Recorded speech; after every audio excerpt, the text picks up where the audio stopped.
sekarang kena misalnya ya dari suaminya, kemudian anduknya dipakai oleh anaknya, itu kontak tidak langsung. Ya, Gympad ini bisa menjadi solusi, jadi tidak ada rasa malu dan privasinya juga tetap tersimpan ya dok ya. Gympad ini bisa menjadi solusi, kita bisa melakukan sendiri di rumah tanpa dibuka seperti apa kata dokter Mendes. Sampai menimbulkan gejala itu bisa jangka waktunya bisa panjang. Bisa panjang, betul. Jadi Dari kalau yang- ada screening dari awal, Iya. Itu lebih bagus, lebih baik dan sekali. dapat dideteksi lebih sedikit mungkin.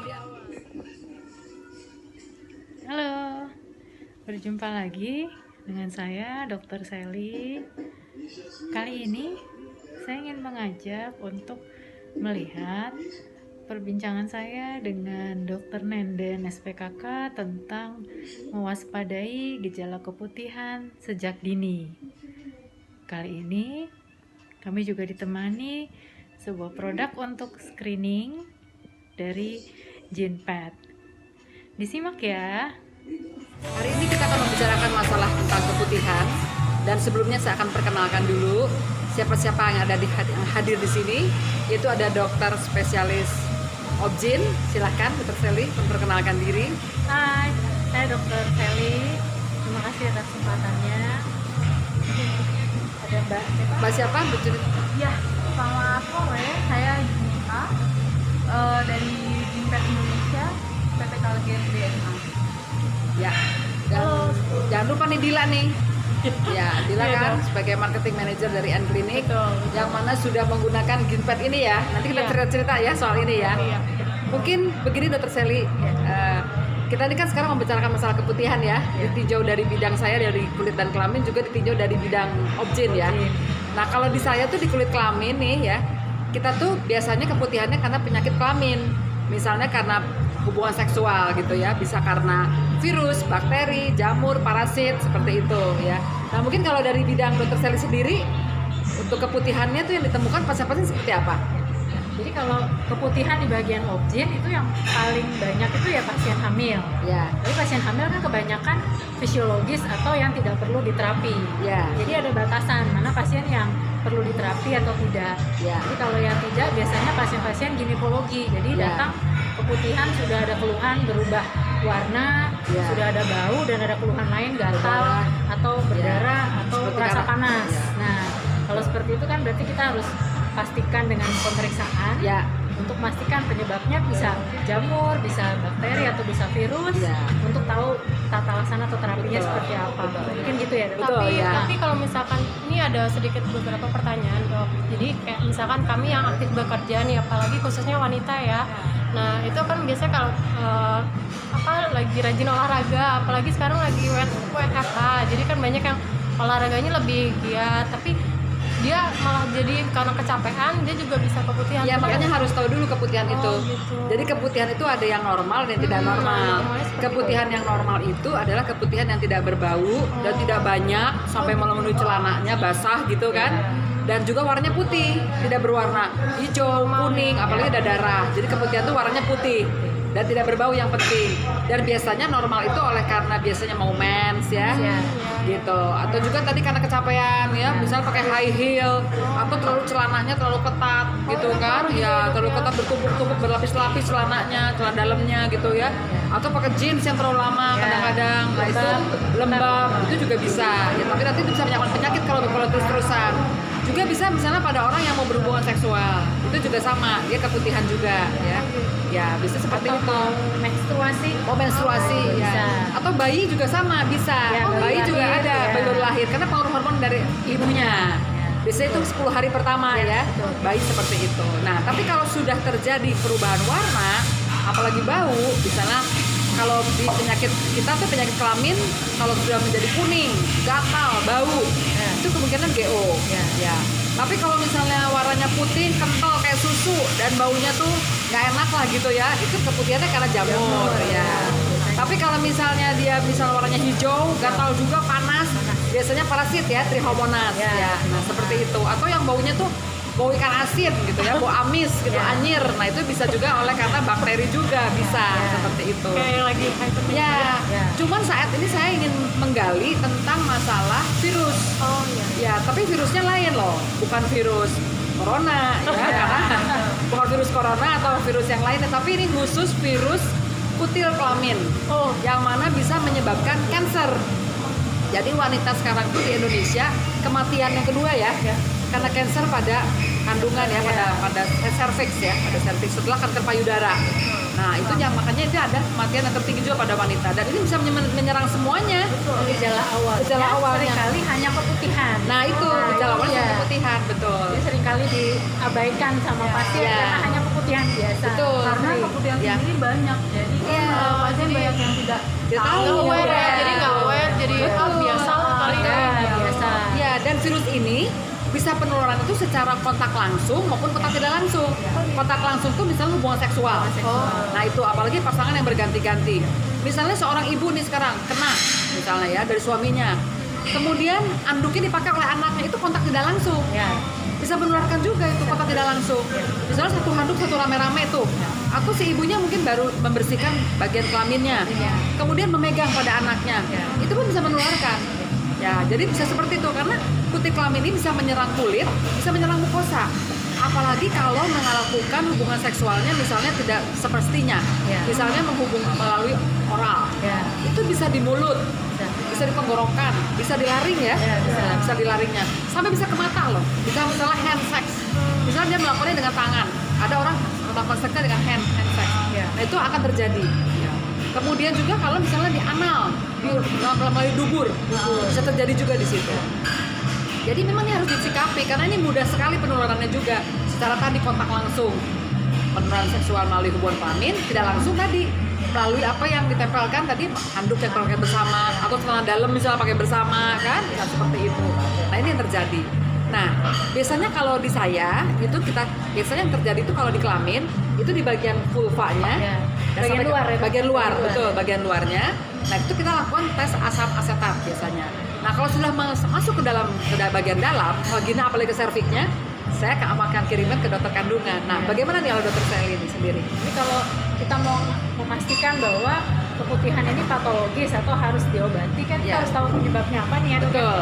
Nah kita lakukan pemeriksaan inspektio untuk mengambil sampel atau spesimen pemeriksaan pap smear karena sampai sekarang kan gold standarnya masih pap smear. Pap smear ya. Memastikan apakah ini hanya infeksi karena virus, bakteri atau parasit tadi, atau ada lesi prakanker. Ya itu. Nah itu deteksi awal ya mbak, itu screening. Screening ya. Nah hanya kan problemnya mungkin kita lakukan pemeriksaan inspektio pada pasien yang sudah pernah melakukan hubungan seksual atau sudah menikah ya. Ya betul. Nah mungkin muncul pertanyaan seperti beberapa pasien saya yang belum menikah tapi ingin vaksin, kan harus periksa dulu positif HPV atau tidak. Ya betul. Tapi tidak mungkin melakukan pemeriksaan pap smear. Betul. Nah mungkin ada alternatif pemeriksaan lain kan? Ya betul. Yang sudah berjalan selama ini. Ya. Gitu. Nah mungkin bisa nama Mbak Junita diterangkan ini ada alternatif pemeriksaan pap smear yang tanpa harus melihat ya itu ya. Terus sekali dia ada jimpet. Kenapa sih jimpet ini? Karena kebanyakan dari pasien yang seperti dokter saya sampaikan itu ada yang sudah mempunyai kebiasaan atau aktif secara seksual namun belum melakukan hubungan atau belum melakukan pernikahan. Nah, jimpet ini bisa menjadi solusi, jadi tidak ada rasa malu dan privasinya juga tetap tersimpan ya dok ya. Jadi dia bisa pakai ini sendiri tanpa harus bilang kalau wah saya belum menikah, namun saya mau cek HPV karena saya sudah aktif seksual seperti itu. Dan penggunaan jimpet ini sebenarnya bisa dilakukan sendiri di rumah aja karena kan sekarang lagi pandemi betul dong. Nah pandemi ini kan kita juga inginnya kita tidak terkena atau bahkan dokter pun sebenarnya aware dengan COVID tersebut ya dok. Jadi jimpet ini bisa menjadi solusi. Kita bisa melakukan sendiri di rumah tanpa dibuka seperti apa kata dokter Menden, terus juga tanpa harus menggunakan spekulum yang rata-rata orang sudah trauma atau juga bisa juga takut, dia takut seperti itu. Nah, kenapa sih jimpet ini apa sih yang diunggulkan oleh jimpet ini? Karena jimpet ini sebenarnya juga bisa mendeteksi virus tanpa harus adanya pembengkakan atau infeksi sel. Lainannya ya? Iya betul dok. Jadi ada beberapa orang yang sebenarnya pap smear-nya itu negatif, tapi ternyata dia sudah terinfeksi HPV. Nah inilah jimpet ini simpannya Jadi lebih sensitif ya. Betul sekali dok. Jadi dengan gene pad kita bisa lihat subtype dari HPV. Yang kita tahu kan HPV itu walaupun dia high risk yang menyebabkan kanker, dia banyak subtype-nya. Jadi Betul, kita ya. bisa cek apa subtype-nya ini yang banyak. Yang mana ya? Betul dok, yang mana nomor berapa seperti Ya. itu. Nah nanti kalau misalnya sudah positif itu kita akan berikan saran untuk ke dokter gene untuk treatment selanjutnya. Tapi kalau negatif, gene pad ini bisa digunakan 3 tahun setelah pemeriksaan terakhir seperti itu. Oh gitu, ya betul. Betul sekali sih Sob, sebetulnya yang tadi disampaikan. Memang kita mungkin harus tahu dulu kutil nih, orang-orang kan suka bingung kan. Kok kutil bisa di kelamin gitu kan? Iya. Nah kalau kutil itu bisa di kulit, kita namanya verruca vulgaris. Tapi kalau di kelamin kita namanya condyloma acuminata. Bentuk kelainannya biasanya bentuknya timbul, jaringannya merah gitu kan, dan bisa berjonjot. Kadang-kadang kita sebut janger ayam. Dan jangan salah loh, kutil ini bisa juga menyerang pada laki-laki, bukan hanya pada wanita ya. Tapi karena wanita itu memang lebih kompleks bentuk anatomi kelaminnya, sehingga agak sulit diperiksanya kan. Beda dengan laki-laki, kalau laki-laki langsung terlihat ya. Tapi kalau perempuan biasanya justru di dalam ya. Nah, orang juga kadang-kadang melakukan hubungan seks itu disangkanya supaya aman, tidak tertular, menggunakan kondom. Padahal salah loh, kondom itu tidak bisa melindungi semuanya. Ya, apalagi terhadap penyakit kutil dan kelamin ini. Ya sering sekali orang pikir, saya sudah aman melakukan hubungan seks bebas tanpa terkena penyakit dan menggunakan kondom. Tidak semua. Ternyata HPV ini tidak bisa terlindungi oleh kondom. Ya, jadi bisa juga tertularkan tetap gitu. Nah, apalagi tadi dikatakan oleh Mbak Junita bahwa sebelum dia infeksi pun muncul kelainannya, sudah akan tampak kedeteksi ya. Iya betul. Ya. Jadi kan kalau misalnya dia sudah muncul kelainannya itu kan berarti kan dalam waktu sudah berminggu-minggu. Betul. Wah, kalau dalam waktu sudah berminggu-minggu terkadang kan terjadi, itu udah terjadi dan berarti kan sudah terinfeksi itu sudah lama Ya, dong. lama, Nah, betul. kenapa sih penggunaan gene pad ini ya? Karena dia bisa deteksi HPV-nya dari awal tanpa harus merubah sel itu seperti itu. Memang masa inkubasinya itu dari kalau nggak salah 2 minggu sampai 9 bulan ya, kita Sally. Itu masa inkubasi HPV ya. Jadi mungkin pada waktu dia habis kontak hubungan seksual, mungkin dalam beberapa minggu kemudian bisa kelihatan ya. Bayangkan itu tidak ada simptom atau kayak gejala-gejala dong. Bayangkan tanpa itu tidak gejala, ya. tanpa gejala-gejala. Jadi sebetulnya kalau menurut saya lebih baik orang yang sudah melakukan hubungan seksual, baik itu misalnya secara halal atau tidak halal lah ya, artinya ya. Tapi yang memang lebih baik harus halal ya. Tetap harus melakukan pap smear ya, kata Sally ya. Memang sebaiknya setiap wanita yang sudah pernah berhubungan seksual harus melakukan pap smear dan 6 bulan sekali screening ya 6 bulan sekali karena itu penting sekali ya.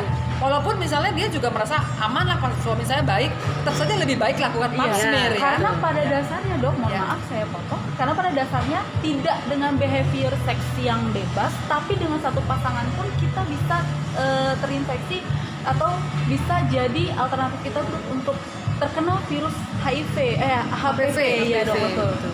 Jadi tanpa bukan stigma dulu itu kan ganti-ganti pasangan ya dok ya.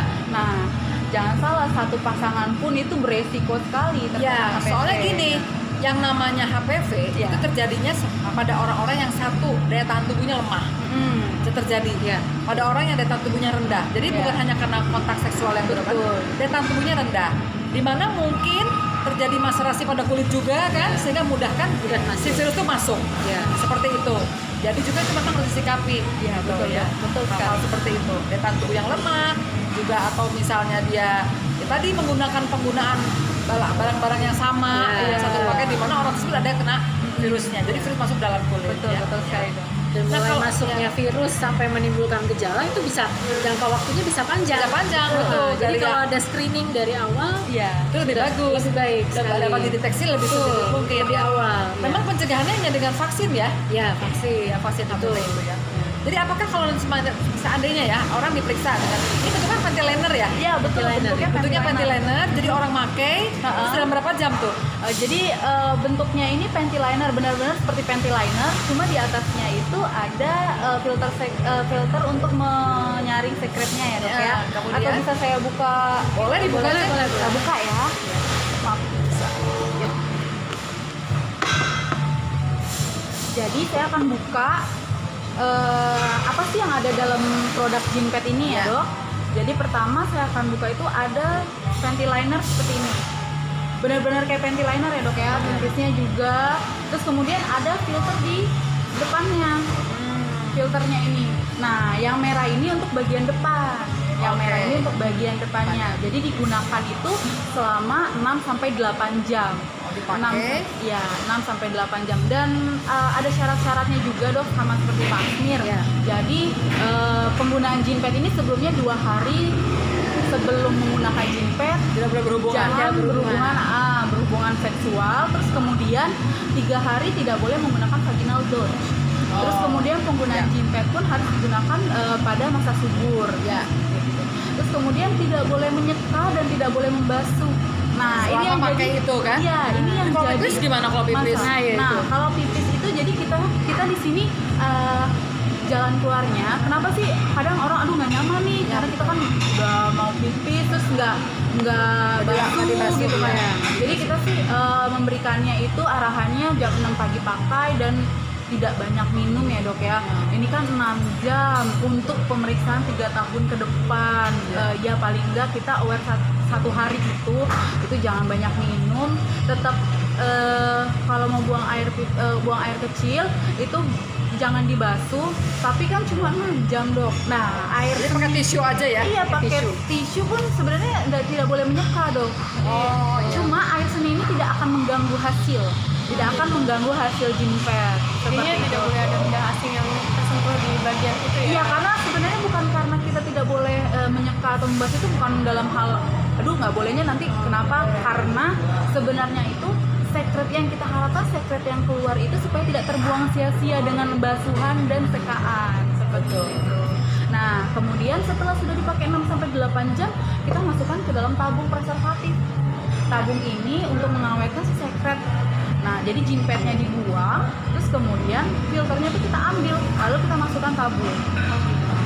Praktis ya? Praktis sekali dok sebenarnya jean pad ini dan sangat eliminate all worries juga ya. Dan apalagi sekarang kan dalam keadaan masa ya udah new normal juga, tapi kita kan berhati-hati waspada kan. Pasien banyak yang khawatir ke rumah Khawatir ke rumah sakit. Ya, betul. Jadi lebih baik seperti ini aja daripada aja. Betul sekali. Jadi kan ini juga menjaga pasien dan juga tenaga kesehatan atau dokter ya dok ya, untuk tidak saling berkontak langsung. Betul. Ya.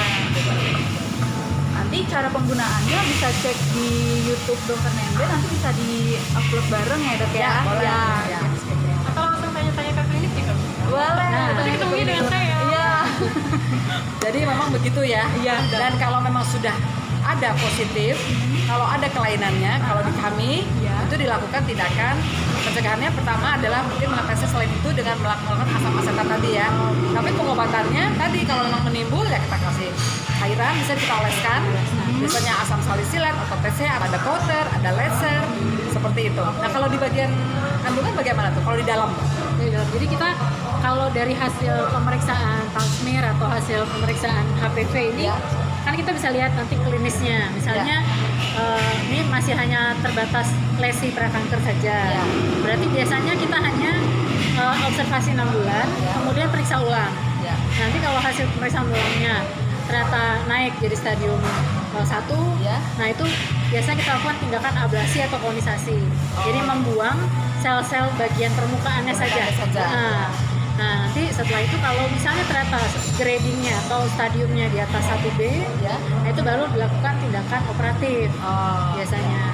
Nah, kalau sudah masuk ke stadium 2, di bawah 2B, operatif biasanya dilanjutkan dengan radiasi atau kemoterapi. Biasanya seperti itu.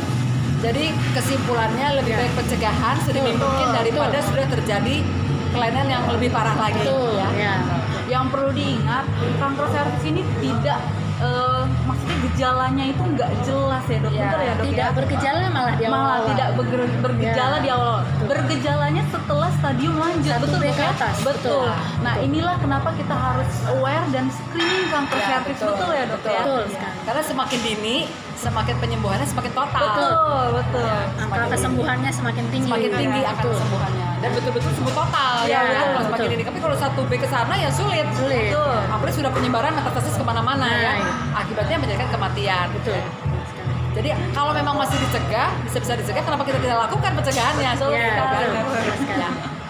Dan mungkin cukup sekian ya dari Ya. kita. Oke. Kita tunggu nanti komennya, dan saya juga berharap bahwa pemirsa bisa memahami dan melihat terus tontonan ini, dan mungkin juga bisa di-share YouTube-nya dokter, bisa juga YouTube-nya dokter Sally. Oh boleh, Ya. di YouTube channel saya Dr. Sally Septina SPOG. Ya. Terima kasih. Jangan lupa subscribe. Ya, betul. Subscribe, like, Like, comment, comment. dan share. Terima kasih. Sampai ketemu Terima kasih. lagi di acara yang lainnya. Bisa.